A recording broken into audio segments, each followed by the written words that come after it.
नमस्कार, the wire में आपका स्वागत है। मैं हूं आरफा खानम शेरवानी। किसी भी उम्मीदवार का नाम याद रखने की ज़रूरत नहीं है। कोई भी वोट जो आप कमल के फूल को डालेंगे वो मोदी को सीधा जाएगा। ये खुद नरेंद्र मोदी ने कहा कर्नाटका चुनाव प्रचार के दौरान। आखिर का एक हफ्ता जब कर्नाटक बचाओ अभियान के तहत बीजेपी ने बुलाया नरेंद्र मोदी को कि आप चुनाव प्रचार कीजिए, क्योंकि उन्हें अंदाज़ा हो रहा था कि जो सियासी ज़मीन है वो खिसक रही है। ये उन बहुत सारे बयानों में से एक है जो नरेंद्र मोदी ने दिए, यानी साफ तौर पे ये कह रहे हैं कि अपने चेहरे पर, अपने फेस वैल्यू पर नरेंद्र मोदी ने ये पूरा चुनाव लड़ा। और साफ तौर पे जब कांग्रेस पार्टी ये कह रही है कि नरेंद्र मोदी हैज़ लॉस्ट, नरेंद्र मोदी को शिकस्त हासिल हुई है, तो शायद इसको अतिशयोक्ति नहीं कहा जा सकता। ये जो कर्नाटक के चुनाव नतीजे रहे, इसके बहुत सारे सबक हैं भाजपा और कांग्रेस के लिए भी। ये तो हम इस पर चर्चा करेंगे इस कार्यक्रम में, लेकिन खासकर इस बात पे भी चर्चा करेंगे कि 9 साल के पूरे लंबे इंतज़ार के बाद एक बड़ी कामयाबी है, मैं कहूँगी अब तक की सबसे बड़ी कामयाबी जो विपक्ष है, राजनीतिक विपक्ष है, उसको मिली है। और ख़ासकर उन लोगों को सांस लेने का मौका मिला है जो लोग अब तक तमाम तरह की जो हिंसा है, तमाम तरह की जो धार्मिक धर्मांधता है, तमाम तरह की जो मुस्लिम विरोधी सामाजिक और राजनीतिक स्तर पर हम गतिविधियां देख रहे हैं, जो लोग समझते हैं कि भारत के संविधान और भारत के लोकतंत्र की सरेआम हत्या करने की कोशिश हो रही है, उन लोगों के ज़रिए जिनको संविधान और लोकतंत्र की रक्षा के लिए जनता ने चुना था, वो लोग भी राहत की सांस ले रहे हैं। एक छोटी सी राहत की सांस ले रहे हैं कि क्या ये माना जाए कि 2024 के चुनाव के मद्देनज़र अभी भी जो कहा जा रहा था अंग्रेजी में डन डील, यानी कि ये मामला खत्म हो चुका है, ये डील सेटल हो चुकी है कि बीजेपी फिर से चुनाव जीतेगी, नरेंद्र मोदी 2024 में भी प्रधानमंत्री बनेंगे। वो लोग ये कह रहे हैं कि गेम ऑन, यानी अभी ये खुला खेल है, मैदान खुला हुआ है, कोई भी जीत सकता है, हार सकता है, और ये भी संभव है कि नरेंद्र मोदी प्रधानमंत्री ना बने। मेरे साथ एक खास मेहमानों का एक पैनल मौजूद है इस वक्त, जिनसे हम चर्चा करेंगे। मेरे साथ सबा नकवी वरिष्ठ पत्रकार जुड़ रही हैं, मेरे साथ खासकर जुड़ रहे हैं लंदन से, सीधे यूनिवर्सिटी ऑफ लंदन से प्रोफेसर सुबीर सिन्हा, और साथ ही मेरे साथ मनीषा प्रियम भी जुड़ गई हैं, जानी मानी राजनीतिक टिप्पणीकार हैं। तीनों मेहमानों के जरिए हम इस मुद्दे को समझने की कोशिश करेंगे। कुछ सवाल जो मेरे मन में थे वो मैं अपने जो पैनलिस्ट हैं उनसे पूछूंगी, और बाकी सवाल मैं उनके ऊपर छोड़ूंगी कि वो क्या कहना चाहते हैं। मैं ये सोच रही थी कि राहुल गांधी एक अकेला ऐसा, मैं कहूँगी पॉलिटिशियन, चाहे वो विपक्ष या सत्ता पक्ष से तो कोई उम्मीद है ही नहीं, लेकिन विपक्ष का भी हम जिक्र करें तो सबसे बड़ा विपक्ष का नेता जो पिछले लगातार कई सालों से सीना ठोक के ये कह रहा है कि वो सेक्युलरिज्म यानी कि धर्मनिरपेक्षता के लिए और लोकतंत्र के लिए, उदारवादी लोकतंत्र के लिए वो व्यक्ति खड़ा हुआ है। बल्कि राहुल गांधी को इस बात का भी क्रेडिट देना पड़ेगा कि उन्होंने किस तरीके से 150 दिनों की वो यात्रा निकाली, जिसको अगर एक वाक्य में मैं कहूँ तो एंटी कम्युनल, यानी कि धर्म जो सांप्रदायिकता है, सांप्रदायिकता विरोधी, वो उन्होंने पूरी अपनी पद यात्रा की 150 दिनों की। पूरे देश का उन्होंने दौरा किया, कश्मीर से लेकर कन्याकुमारी। और राहुल गांधी का ये बयान आया कि देखिए, नफरत के बाजार में मैंने मोहब्बत की दुकान खोल ली है कर्नाटका इलेक्शंस के बाद। तो क्या ये वाकई माना जाए कि पहली बार पिछले एक दशक में सांप्रदायिकता को हार मिली है और सेक्युलरिज्म को जीत मिली है, या फिर ये कहना अभी जल्दबाजी होगी? दूसरी महत्वपूर्ण बात कि क्या वाकई जो बार बार जिस सवाल को उठाया जा रहा था कि नरेंद्र मोदी और भारत की जनता का जिस तरीके से एक इमोशनल, एक बहुत ही मैं कहूँगी एक भावनात्मक जज्बाती रिश्ता बन गया है कि उन्हें अपने हालात की भी कोई फिक्र नहीं है। नरेंद्र मोदी ने खुद कहा कि ये कमल पे जो आप वोट देंगे वो मुझे आप वोट दे रहे हैं। तो सीधे तौर पर मैं ये कह रही हूँ कि क्या ये कनेक्शन तोड़ा जा सकता है? इस तरह के कई सवाल मेरे पास हैं। मैं सबसे पहले सभा आपके साथ शुरुआत करना चाहती हूँ कि जब मैं ये पूछ रही हूँ आपसे कि क्या ये सेक्युलरिज्म की जीत और कम्युनलिज्म की हार है, ये इसका सरलीकरण करना हुआ, सिंप्लीफिकेशन हुआ, या आप समझती हैं कि कम से कम एक स्टेट में लिमिटेड इस बात को कहा जा सकता है, सीमित रूप से? बिल्कुल आरुफा, देखिए भाजपा ने अपनी साउथ इंडिया हिंदुत्व की लेबोरेटरी कर्नाटक को बनाने की कोशिश की, लेकिन मैं आपकी नज़र एक, क्योंकि मैं गई भी थी और मैं पिछला चुनाव भी मैंने कर्नाटक में कवर किया, आप समझ लीजिए वो तो बिल्कुल हार हुई है। ये लेबोरेटरी की हार हुई है। लेकिन जो हुआ ये है, भाजपा के अंदर जो हुआ है वो है, जो लिंगायत वोट जो शिफ्ट हुआ है वो इसलिए हुआ क्योंकि जमीन पे कह रहे हैं कि ये ब्राह्मण कॉन्स्पिरेसी थी। आप समझ लीजिए, हुआ ये है, जो पूरे साउथ इंडिया हम पॉलिटिक्स को लें और वो महाराष्ट्र में फूले जी के साथ भी शुरू होता है। मैंने अभी आर्टिकल लिख के भेज दिया है, ये पहले दिन तो लिखा था, दूसरा क्योंकि हम गए थे और हम बीजेपी के लोगों से संपर्क में रहते हैं जो ओल्ड गार्ड होते हैं। उन्होंने क्या किया, आप लिंगायत को, आप 4 ब्राह्मण बैठ के लिंगायत को निकालने वाले हैं, उनको टिकट नहीं देंगे, और ये आप कर्नाटक में कर रहे हैं। आप समझ रहे हैं कुछ नहीं होगा। यही हुआ आरफा, लोग उस पर गौर नहीं कर रहे हैं।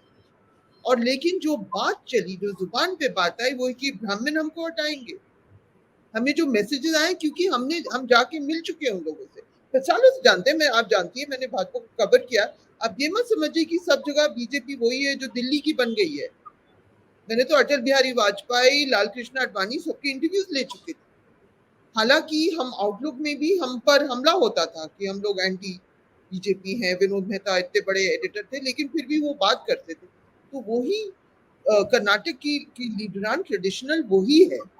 और वो, मैं ये नहीं कह रही हूँ कि उन्होंने सैबोटाज किया, लेकिन जब ये इशारा गया कि जो मठ का जो सिस्टम है वो बहुत कॉम्प्लिकेटेड है, क्योंकि मठ वेलफेयरिज्म सबके लिए करते हैं। ये नहीं कि लिंगायत सिर्फ लिंगायत के लिए कर रहे हैं। लिंगायत जो धर्म है, जो उनका वासवा का जो मैसेज है, वो एंटी ब्राह्मण शुरुआत में हुआ था। बाद में वो हिंदू धर्म में इनकॉर्पोरेट होके अपने कुछ, उसमें बहुत सारे अलग अलग पक्ष हैं लिंगायत धर्म में। तो ये आप जो बड़ा झटका जो बीजेपी का बेस था, तो इसलिए झटका है क्योंकि बीजेपी के लोग कह रहे हैं ब्राह्मण हमें निकाल रहे हैं। आप ये भी समझ लीजिए, क्योंकि लोग ये नहीं समझना चाहते हैं, गोदी मीडिया वाले बिल्कुल नहीं। ये एक बहुत कॉम्प्लेक्स लेकिन बहुत अहम, इसका असर आप मान के चलिए देवेंद्र फडणवीस जो बैठे हैं महाराष्ट्र में, उनपे भी होगा।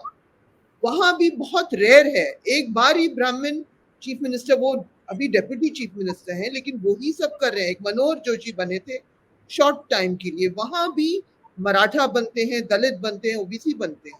ये सब करीबी ये जो, तो भाजपा का जो मॉडल है वो बन गया। ये नहीं कि आप ऑर्गेनिक लीडरशिप को अलाउ करिए जिस तरह से किया था पुरानी भाजपा ने। और सबा, आज मैं देख रही थी, एक ही अखबार का मैंने जायजा लिया, उसी अखबार में देखिए कि कर्नाटका के स्पोक्स पर्सन बीजेपी के कह रहे हैं कि नरेंद्र मोदी के ऊपर अपना डिपेंडेंस बीजेपी को कम करना पड़ेगा। जो इंडियन एक्सप्रेस का एडिटोरियल है वो ये कह रहा है कि नरेंद्र मोदी की स्टार पावर काफ़ी नहीं है।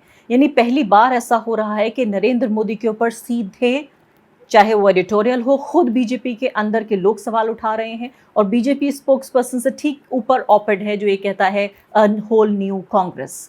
तो जिस तरह से कांग्रेस के ज़ाहिर हम जानते हैं, जो सूरज जो ऊपर होता है उसको सब सलाम करते हैं, बात सच है कि इस तरह के एडिटोरियल्स लिखे जाएंगे, लेकिन पहली बार बीजेपी के अंदर से भी आवाज़ें आ रही हैं कि नरेंद्र मोदी काफ़ी नहीं है।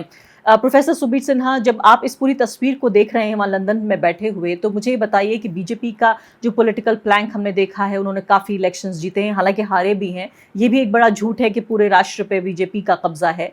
ये सच ये है फिलहाल इस वक्त कि पूरे तरीके से बीजेपी मुक्त हो गया है दक्षिण भारत। लेकिन दो पॉलिटिकल प्लैंक्स बीजेपी के, पहला उनका होता है मुस्लिम विरोध और दूसरा उनका होता है हाइपर नेशनलिज्म या अति राष्ट्रवाद, या मैं कहूँगी एक तरह का झूठा ऐसा राष्ट्रवाद जो दूसरों से नफरत पर आधारित होता है। इन दोनों चीज़ों को भी इम्प्लीमेंट करने की, लागू करने की कोशिश कर्नाटका में हुई कि जिस तरीके की आइडियोलॉजी, विचारधारा राष्ट्रीय स्तर पर होगी, कर्नाटका में भी हम जो हाई कमान कल्चर है उसी से कर्नाटका को हम चलाएंगे। क्या आपको लगता है कि इससे जो हमारे देश की जो विविधता है, जो एक फेडरलिज्म है, उसका भी एक पलटवार है ये? जी, बिल्कुल। और अगर आप देख लें, जैसे कि सभा जी ने कहा, ये आज से नहीं, मतलब कुछ सालों से इनकी कोशिश रही है कि एक हिंदू यूनिटी जिसको ये लोग कह रहे हैं, उसको कंसोलिडेट किया जाए, और उसको कंसोलिडेट करने के लिए मुसलमानों के ऊपर वार या मतलब एक्चुअल अटैक या फिर लैंग्वेज के डिस्कोर्स से आप अटैक करें, मगर वो बिल्कुल विफल हुआ। और विफल होने का मतलब ये है कि आप लोगों ने तो खैर ग्राउंड पे कवर किया है, रिपोर्ट्स हमने भी देखे कि साहब जो हिंदू फार्मर्स हैं वो कह रहे हैं कि भाई हमारी डिपेंडेंस है ऑन मुस्लिम ट्रेडर्स, और उस तरह की जो मतलब एवरीडे लाइफ में जो लिंक्स बनी हुई हैं अभी भी, वो मतलब जाहिर है कि वो पूरी टूटी नहीं है कर्नाटक में। मेरे ख्याल से देश में बहुत अलग इलाकों में ऐसा हुआ है कि फासला जो बना है वो अभी तक बना ही हुआ है, मगर कर्नाटक में इनकी सारी कोशिशों के बावजूद वैसा नहीं हो पाया।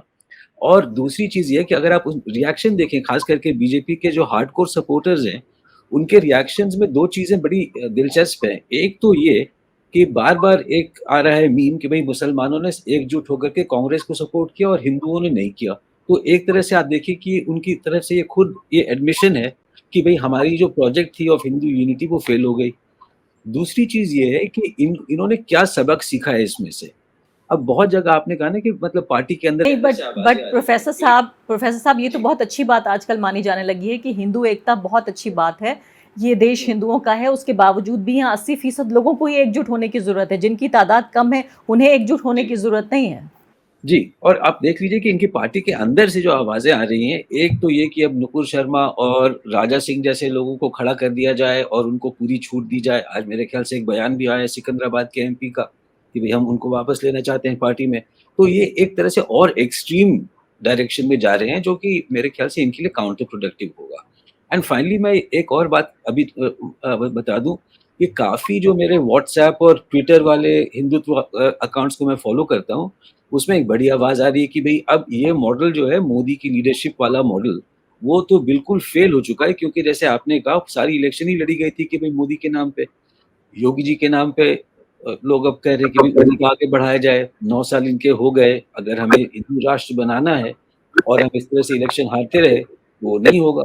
तो एक इलेक्शन हारने के बाद भाजपा की जो अभी फ़िलहाल हालत और उनके फ़ॉलोअर्स की जो हालत दिख रही है सोशल मीडिया के अंदर, तो एक खोखलापन जो है इनकी पॉलिटिकल मॉडल का और पॉलिटिकल कैंपेन करने की शैली का, वो मेरे ख़्याल से बिल्कुल ज़ाहिर अभी दिख रहा है। तो इनके लिए जो लेसन्स हैं, वो कोई आसान लेसन्स नहीं है, क्योंकि अगर आप जिस तरह से भी इसको यानी ये कहा जो जा रहा था अब तक कि 700 साल बाद या 1200 साल बाद देश को पहला हिंदुओं का नेता मिला है, वो हिंदू हृदय सम्राट हैं, पिछले 20 साल से तो लगातार बने हुए हैं, वो सब कुछ गलत था। नरेंद्र मोदी एक चुनाव हार गए तो सब कुछ दिल से उतार दिया, उनको नजरों से उतार दिया। क्योंकि अभी तक तो इनके नेतृत्व के ऊपर कोई सवाल, और खास करके सीरियस सवाल, अब इनके पार्टी के अंदर से या इनकी फॉर्मेशन के अंदर से तो आ ही नहीं रहे थे, क्योंकि उनकी आएगा तो मोदी ही, हमने तो कितने दफ़े सुना है, हज़ारों दफ़े हमें कहा गया होगा कि आएगा तो मोदी ही।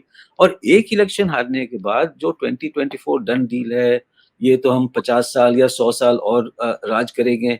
अब आप देखिए कि उनकी अपनी कन्वर्सेशंस के अंदर एक खलबली मची हुई है। उनके मेन इन्फ्लुएंसर्स या उनके मेन जो स्पोक्स पीपल आते हैं टेलीविज़न वगैरह पे, वो उन्होंने अपना आपा खोया हुआ है, उनकी ज़ुबान से गालियाँ निकल रही हैं। तो ये तो मतलब मेरे ख़्याल से बिल्कुल ऑब्वियस है कि उनको बहुत गहरी चोट लगी है, और इस चोट को वो कैसे रिएक्ट करें, उनके पास कोई रेडीमेड आंसर अभी तक नहीं है। जी हाँ। मनीषा प्रियम जी, ये बताइए कि जिस तरह से कह रहे हैं आएगा तो मोदी ही, जब भी मैं ट्वीट करती हूँ तो कहते हैं रोते रहिए इस तरह, 50 साल आपको रोना पड़ेगा। अभी तो 50 साल तक नरेंद्र मोदी को सहना पड़ेगा, अभी तो ये मोदी है फिर योगी आएगा। इस तरह की बातें, ऐसा नहीं है कि बहुत ही कोई नासमझ जो एनोनिमस ट्विटर ट्रोल्स हैं ये बातें करते हैं, बल्कि बाकायदा भाजपा आरएसएस की पूरी मशीनरी से जुड़े हुए जो लोग, जिन्होंने मोदी और आरएसएस को बनाया है, जो वो हैं, वो बात तो चलिए दरकिनार है। दूसरी बात अब ये है कि राहुल गांधी को लेकर एडिटोरियल्स लिखे जा रहे हैं कि राहुल गांधी की ये विचारधारा की लड़ाई वो जीत गए हैं। क्या आप इसको इतना वजन देना चाहती हैं, या आपको लगता है कि जो सेक्युलर खेमा है वो कुछ ज़्यादा उत्साहित हो रहा है? देखिए, मैं सबसे पहले एक रिसर्चर हूँ और ज़मीन की बात सुनती हूँ, लोगों की बात सुनती हूँ। और आपको पहली बात मैं बताऊँ कि हम जो ये शहरी अर्बन कैद में रहते हैं, तो कहीं जो जब धरती जो है वो धड़कती है और पृथ्वी फटती है, कई कवि हैं, फैज़ हैं, मेरे अपने राज्य में रामधारी सिंह दिनकर हैं, और इन सब में एक ही चीज़ कही जाती है कि सिंहासन खाली करो कि अब जनता आती है। तो ये जनता कौन थी? और हमारे जैसे लोग जो कि तरह-तरह से अर्बन अपार्टमेंट्स में कैद हैं और ट्विटर और फलाँ-चिलाँ, ये उन लोगों का मत है जो ट्विटर नहीं फॉलो करते। और सबसे बड़ी बात कर्नाटक के बारे में क्या है, वो ये है कि 98 सीटें, लगभग 98 100 के करीब पहुँच जाता है। 98 की गिनती तक बच्चे भी 99 नहीं करते और 100 पहुँच जाते हैं सीधे। 98 में से 60 रूरल सीट्स जो हैं, वो कांग्रेस के खाते में आई हैं। तो कई बार जब धरती धड़-धड़ करती है और फटती है, तो वो फट के जो आवाज़ निकलती है, वो फट के लोगों ने अपनी आवाज़ को सामने रखा है। और कर्नाटक के चुनावों को मैं बहुत नजदीक से देखती हूँ, लोगों से बातचीत करती हूँ। महिलाओं ने पहले भी मुझे कहा था कि नम्मा मता, वोट इज मत फॉर देम, नम्मा हक्कू। तो जब हम समझते हैं कि नहीं ट्विटर पे हक की लड़ाई हो रही है, ट्विटर मत फॉलो कीजिए, छोड़ दीजिए ना। क्यों सब्सक्राइब करते हैं उस चीज को, उसको 4 आने की और ठन्नी की, हम क्यों उसको देने जाते हैं? वो आप लोगों की बात सुनिए, उसको लिखिए, उसको पिरोइए। तो पिरो के क्या निकला कर्नाटक से? पिरो की तो इतनी बड़ी बात निकली कि अभी जब आपसे मैं बात कर रही हूँ तो मुझे दिख रहा है कि अडांडा करियप्पा ने, जो स्टेट वहां का थिएटर का हुआ है, उससे रिजाइन किया है। टिप्पू गरुड़ निंजा, उन्होंने जो लिखा कि टिप्पू के दिवा स्वप्न, और टिप्पू के दिवा स्वप्न क्या थे कि निंजेगौड़ा उरीगौड़ा का उन्होंने लिख दिया। उस पर कहा गया, मुनिरत्ना ने कहा कि मैं इसे फिल्म भी बना डालूंगा। तो आज ये लोगों का मत है जो कि फोर्स कर रहा है। तो एक तरह से आप देखिए कि सेकुलर भी आप जो कहती हैं, क्या बुलाती है मैं नहीं पता, कुछ आपने कहा कि सेक्युलर खेमे, जो कुछ भी आपने कहा, कोई खेमा नहीं है। ये लोग आके आपको कह रहे हैं कि जो ग्रास रूट्स हिंदुत्व की पूरी, कि तुम्हें एक उगाड़ी पे 1 सिलेंडर देंगे, दिवाली पे 1 सिलेंडर देंगे। तो उन्होंने बोला कि गरीबी का ये मॉडल हमको नहीं पसंद, कि 12 महीने में 3 महीने जब उगाड़ी आएगा और उसके बाद दिवाली आएगी और एक गणेश उत्सव आएगा, तो 3 महीने तुम 3 सिलेंडर दोगे। और जिसके घर उगाड़ी नहीं मनती हो क्या करेगा, जिसके घर दिवाली नहीं मनती हो क्या करेगा। और ये तीनों पर्व अगर आप देखिए तो ये सब जो एक उत्तरार्ध है भारतीय माहों का, उस चक्र में गर्मी के बाद आप 3 दे दीजिएगा। जब सुखाड़ है, कृषि से कोई आमदनी नहीं है, उसका चूल्हा जलेगा कैसे? तो लोगों ने देख, किसी के पास अगर रहेगा 10 किलो चावल के लिए, लोग इतनी तपती धूप में कतारबद्ध होके, ऊपर से महिलाएं आके मत नहीं डालेंगी। अगर उनकी अपनी स्थिति साड़ी इतनी चिथड़ी हो चुकी है कि वो किसी तरह से अब चल नहीं रहा है, तो ये आवाज को बयान और दर्ज किया गया है। ये हर खेमा समझ ले कि ये खेमा कि वो खेमा, कि अति गरीबी की भी परिस्थिति में भारत में जो कुछ आमूल परिवर्तन हुए हैं वो गरीब की आवाज पर हुए हैं। भारत का liberal so called with in quotes middle class फिर सवालिया निशान पे है। जितना ज्यादा पढ़ा लिखा उतना ज्यादा बिगेटेड। मॉडर्न स्टडीज के एक पेपर में हमने कई डेटा प्रस्तुत किया, और इस बार के चुनाव में भी, चुनाव की पूर्व संध्या में जो कुछ सर्वेक्षण आए, उन्होंने यही कहा। इसके साथ साथ मैं आपको बताना चाहूं कि अब भाजपा की बात आप कर रही थी, अब भाजपा, चलिए मैं तो मेरा तो किसी से कोई बैर नहीं, मैं ना इस दल में हूं ना उस दल में हूं, लेकिन भाजपा ने नए नेता खड़ा किए, सबकी जात देख के खड़ी की, बोला कि हम जात की राजनीति नहीं करेंगे, हम करेंगे एक क्रॉस कास्ट हिंदुत्व की करेंगे। लेकिन उसमें नए नेता जो थे वो, उनकी भी जात थी। सीटी रवि जो थे गौड़ा थे, गौड़ाओं का एक मुख्य इलाका है चिकमंगलूर के पास, वहां से वो खड़े होते हैं। वहां जितने वर्कर्स गए थे उसमें पटना से मेरे कई साथी थे, उन्होंने मुझे बताया कि यहाँ भी बहुत बड़ा लफड़ा है। एक गुफा है, उसमें फला जी की पीठ जी है, उसके बगल में एक दरगाह जी है। तो भारत यही है, जमीन है, उसमें पीठ जी भी है, दरगाह जी भी है। लेकिन क्या वहां पे किससे नेता बने फिरे थे ये, कि वहां मंदिर में, जब छोटे मंदिर में मेला लगेगा, उसमें मुसलमान जो है अपनी दुकान मत लगाएं। मुसलमान की दुकान में मिलेगा क्या? मुसलमान की दुकान में मिलेगी चूड़ी, मुसलमान की दुकान में मिलेगी बिंदी, मुसलमान की दुकान में मिलेगी ये बद्दी। और इन सब की कुल कीमत, कोई महिला जो उस मेले में जाती है उसके पास 10 रुपया से ज्यादा नहीं होता। वो आप एक, अर्फा जी मैं जस्ट कंक्लूड कर रही हूँ कि ये मॉडल हिंदुत्व का, कोई महिला मेला में जाए क्यों, जो ना बिंदी मिले, ना चूड़ी मिले, ना धग्गी मिले, ना बद्दा मिले। तो ये किसी के समझ में नहीं आया कि क्या था। बिल्कुल। तो एक तरह से लोग जो है वो सोशल थ्योरी से रिजेक्ट नहीं करते, लेकिन अपने एक्सपीरियंस से करते हैं, और अपने एक्सपीरियंस से रिजेक्ट करके आज करियप्पा जी अपने इतिहास की किताब लेकर के और अपना इस्तीफानामा दे करके, और उनकी बड़ी भद्दी स्पीचेस हुई हैं, वो सब लेकर के, और वो वहां से कम थिएटर का जो साम्राज्य है वो खाली करके जा रहा है। सबा नकवी साहिबा, ये बात तो सही है, गरीबों की बात, ये बात बिल्कुल ठीक कह रही है मनीषा प्रियम, और साथ साथ हमें ये भी समझना होगा कि ये पूरी जो सांप्रदायिक राजनीति है ये सिर्फ इसीलिए उफान पर आती है ताकि गरीबों की आवाज़ दबाई जा सके। लेकिन ये बात हमने उत्तर प्रदेश में नहीं देखी। जिस गुर्बत का जिक्र करें, कर्नाटका तो काफ़ी प्रॉस्परस स्टेट है, काफ़ी अच्छे खासे अमीर लोग हैं वहाँ, उतनी गुर्बत नहीं है जितनी उत्तर प्रदेश या बिहार या उड़ीसा या असम, बाकी इलाकों में हम देखेंगे। वहाँ ऐसे लोगों से भी मिली उत्तर प्रदेश इलेक्शन में कि जिसमें 10 लोगों में से 5 लोग कोविड में मर गए थे और उन लोगों ने कहा कि भाई 5 लोग भी इसलिए बच गए क्योंकि नरेंद्र मोदी जी की मेहरबानी थी। और जिस राशन का वो जिक्र कर रही हैं, 5 किलो राशन पे लोग अपने अपने घर के 5 सदस्यों की मौत को भूल गए। और उसको मौत को नहीं बल्कि मैं उसको हत्या कहती हूँ, क्योंकि उन लोगों को बचाया जा सकता था अगर सही वक्त पर सही कदम लिया जाता और अगर उनके टीके लगाए जाते। तो सबसे बड़ी बात तो मैं आपसे ये पूछना चाहती हूँ कि चलिए ये तो बहस हम ज़रूर करेंगे अमीर गरीब वाली, लेकिन ये बताइए कि अब जब इलेक्शन में आगे, जब मध्य प्रदेश का चुनाव होगा, राजस्थान होगा, छत्तीसगढ़ होगा, इसके बाद फिर आखिरकार 2024 का चुनाव भी है, ऐसे में जो ये आइडियोलॉजिकल बैटलफील्ड है, मनीषा जी कह रही हैं कि मैं इधर की भी हूँ उधर की भी हूँ, लेकिन मैं जिक्र कर रही हूँ उन लोगों का जो सिर्फ उधर के ही हैं, यानी जो अभी तक ये कहते हैं कि उनका जो ब्रांड ऑफ पॉलिटिक्स है वो सेक्युलरिज्म है। ऐसे लोगों को क्या हौसला मिला है, क्या ताकत मिली है कि उनको अब सॉफ्ट हिंदुत्व करने की ज़रूरत नहीं है, उनको मुसलमानों की चूड़ी बिंदी की दुकानों को बंद कराने की ज़रूरत नहीं है, उन्हें हलाल मीट की दुकानों को बंद कराने की ज़रूरत नहीं है?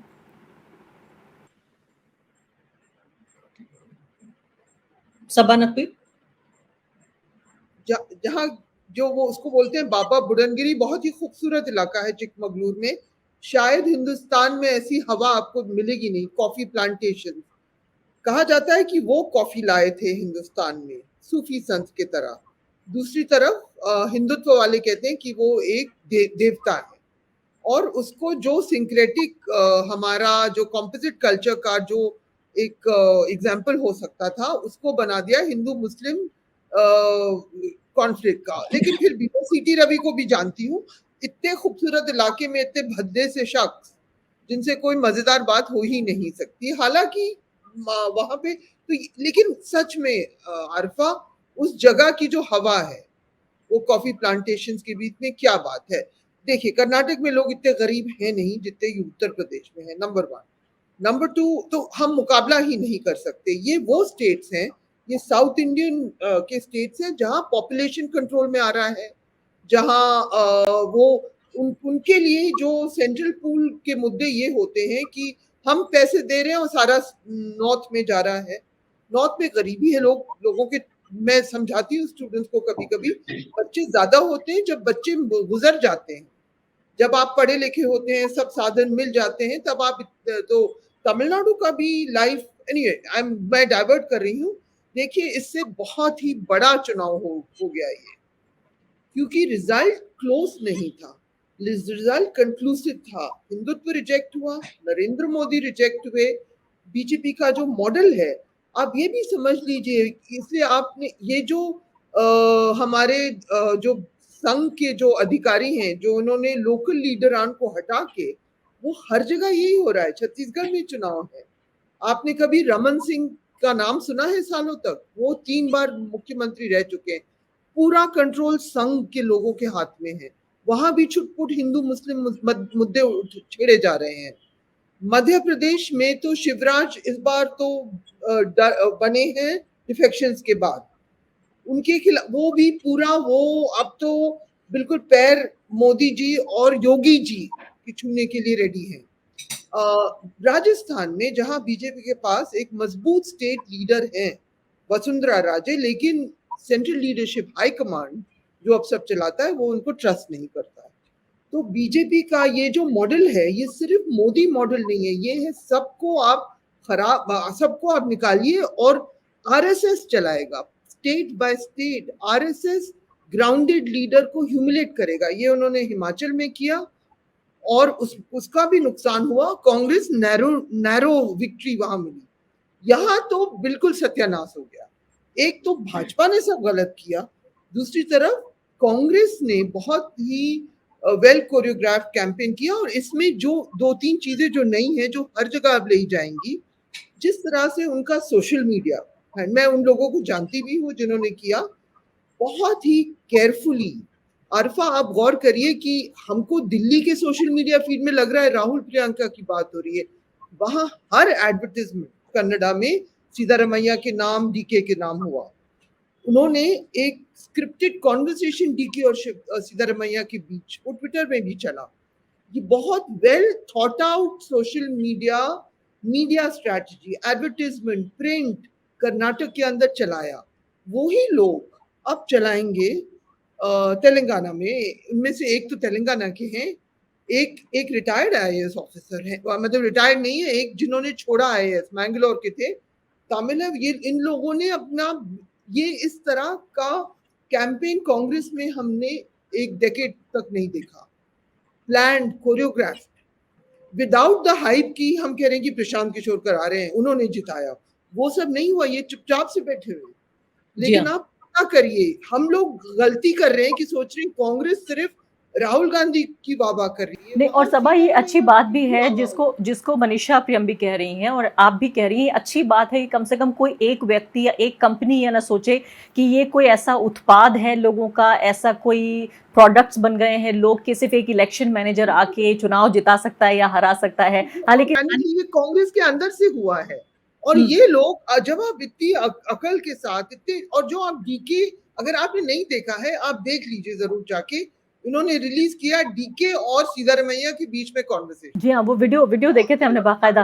में बात हो रही है लेकिन सब ट्रांसलेटेड है, मजेदार कॉन्वर्सेशन है, बहुत चला है, ऐसी चीजें बहुत चली है, और लोकल कैंपेन उन्होंने बनाया, और ये लोग समझते हैं जी। और सोशल जस्टिस, सबसे मैं एक चीज कहना चाहूंगी, इस बीच कांग्रेस ने एक प्लैंक मिल गया है इस चुनाव के बीच, जो तमिलनाडु का है, बिहार का है, वो है social justice plan. Rahul Gandhi कह चुके हैं, ये अब पार्टी इसको लेकर चलेगी आगे।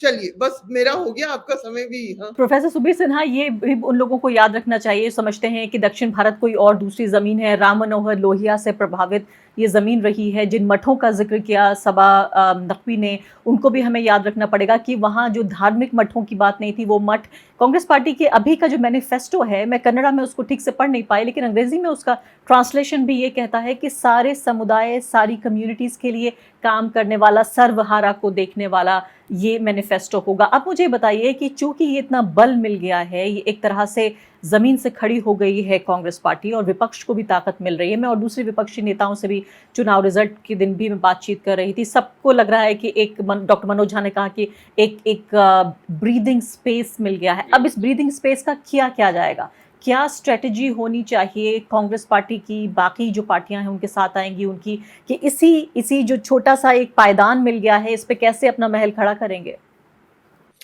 देखिए, ऐसा है, मैं आपकी सॉफ्ट हिंदुत्व वाले कमेंट से अपनी बात शुरू करना चाहूँगा। मैं उस लेबल पे बहुत ज़्यादा इत्तेफाक नहीं करता हूँ, इसलिए कि हमारे देश के अंदर लोग पूजा पाठ बहुत करते हैं।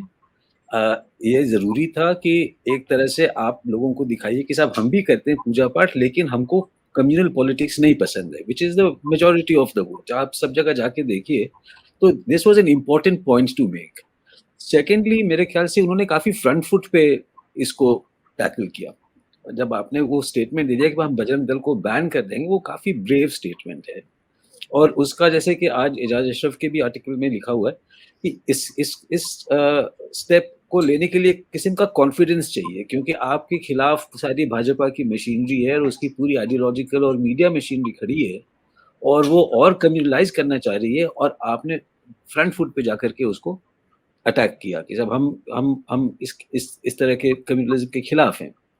ये जो मॉडल है कि आप सब जगह जाएं और अपने आप को साथ-साथ ये भी बताएं कि भाई हम भी मतलब पूजा-वूजा करने वाले हिंदू लोग हैं, मगर हमारी राजनीति इनके खिलाफ है और इनसे बिल्कुल भिन्न है, ये काफ़ी सिग्निफिकेंट पॉइंट है। दूसरी चीज़ ये कि मेरे ख्याल से भाजपा एक ट्रैप में फंसी हुई है फिलहाल, और फंसते जाएगी।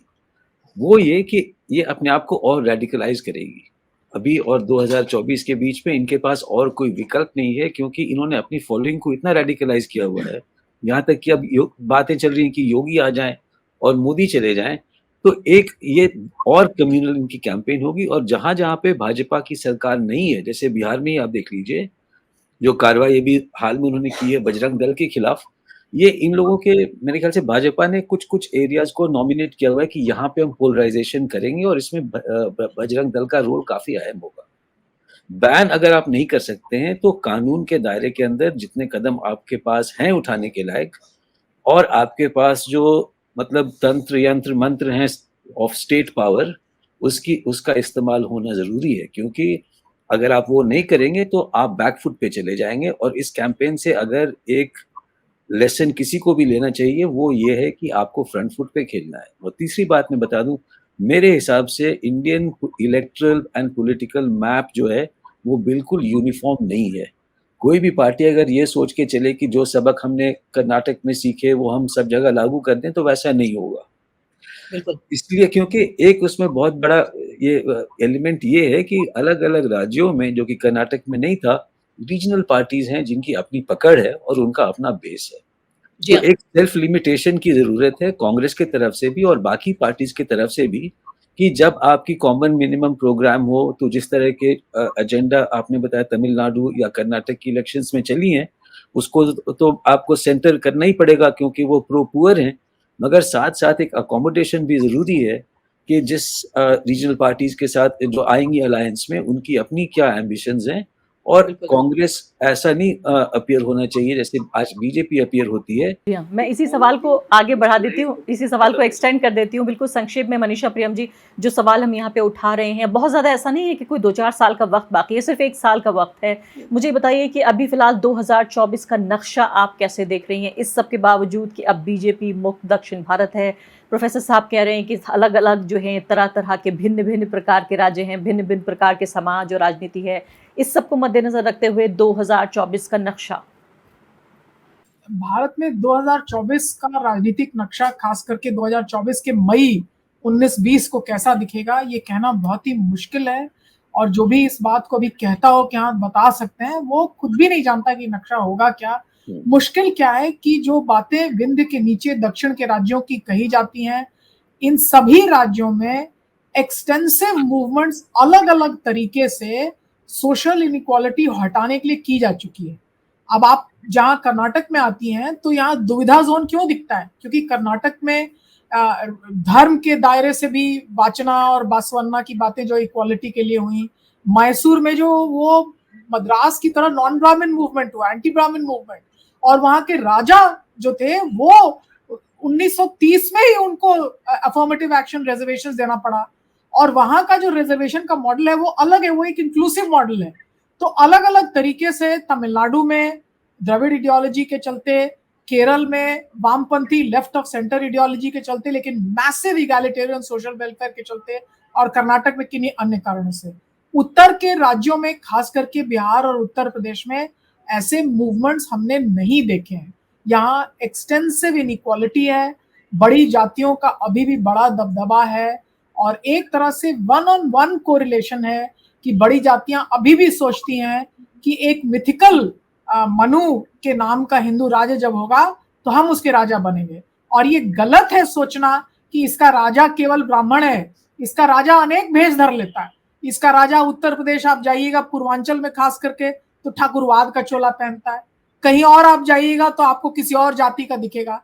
लेकिन कहीं भी प्रभुत्व वाली राजनीति जो है, जब तक उसको लोगों ने हिलाया ना हो, तब तक आपको उसको हराना मुश्किल है। और प्रभुत्व वाली राजनीति के साथ केवल ये मत समझिए कि धर्म नारायण कर लेती है। कमर्शियल प्रोपेगेंडा, ट्विटर, फेसबुक, आज तो ये बाबा लोग जो है इन लोग के नाम पे मंदिर बना, ट्विटर मंदिर बना देना चाहिए, फेसबुक का मंदिर बना देना चाहिए, जिसपे तरह तरह, व्हाट्सएप तो खैर कमाल चीज है, उसके नाम पे तो विश्वविद्यालय खुल ही चुका है, डिग्री फर्जी सबसे ज्यादा वही मिलती है। तो ये सब कहाँ प्रमोट होता है? अब मैं जाती हूँ जब पटना, तो मुझे बताया जाता है कि आओ आओ इस जगह फलाना अगड़ी जाति, तो मुझे दिखता है कि ये अगड़ी जातियां जो है जयप्रकाश के मूवमेंट में आगे थी, लेकिन आज व्हाट्सएप के सामने इतनी झुकी हुई हैं कि वो पढ़ना लिखना छोड़ के अब व्हाट्सएप का ज्ञानवर्धन कर रही हैं। तो बड़ी कठिन लड़ाई है। कोई भी अगर समझता है कि एक जगह परचम लहराया तो भारत भी वैसे ही आबाद होगा, तो भारत की रूपरेखा बदलने के लिए वैश्वीकरण के जो ये घटिया फोर्सेस हैं, कमर्शियलाइजेशन के दो कौड़ी के जो फोर्सेस हैं, इनके खिलाफ लड़ाई लड़नी होगी। और इनके खिलाफ जो लड़ाई है वो आज भी कलम की लड़ाई है। एक टूटी हुई कलम और कूची से भी लिख डालिए, एक कविता तो लिखिए, एक शेर तो अर्ज कीजिए कि इतनी बड़ी विक्ट्री जो हुई है, भले हिंदुस्तान आपका ना हो, लेकिन हिंदुस्तान के सामने गरीबों का एक नज्म पेश कीजिए, वो लोकतंत्र की आवाज होगी। आज ये नहीं देखना कि राजनीति का चित्र क्या होगा, लोगों की आवाज में कैद कीजिए एक नज्म को, ये वो दिन है। बहुत बहुत शुक्रिया आपका मनीषा प्रियम, बहुत शानदार आप बोलती हैं और किस तरह से धारा प्रवाह तरीके से बोलती हैं। हालांकि एक बात में ज़रूर मुझे असहमति होगी कि सोशल मीडिया के मैं ख़िलाफ़ नहीं हूँ। मुझे लगता है सोशल मीडिया का गरीबों के लिए सोचने वाले लोगों ने भी बहुत बेहतरीन इस्तेमाल किया है, और ये भी एक अलग तरह की, मैं कहूँगी कि एक तरह का जंग का मैदान बन गया है, जहाँ भी जीतना बहुत ज़रूरी है, असली दुनिया में भी और वर्चुअल वर्ल्ड में भी। बहुत बहुत शुक्रिया आप तीनों मेहमानों का इस चर्चा में भाग लेने के लिए। आपकी बात से मैं पूरी तरह सहमत हूँ कि 2024 के लिए कुछ भी कहना अभी भी वाकई असंभव लगता है। नरेंद्र मोदी ने हम जैसे लोगों का काम बहुत मुश्किल कर दिया है कर्नाटका हार के, कि अब हमें देखना पड़ेगा कि भाई देखिए 2024 में देखते हैं कौन जीतता है कौन हारता है। बहुत बहुत शुक्रिया आपका। द वायर के और वीडियोस देखने के लिए सब्सक्राइब करें और बेल आइकन पर क्लिक करें। स्वतंत्र पत्रकारिता की आर्थिक मदद करने के लिए डिस्क्रिप्शन में दिए गए लिंक पर जाएं और अपनी राशि चुनें।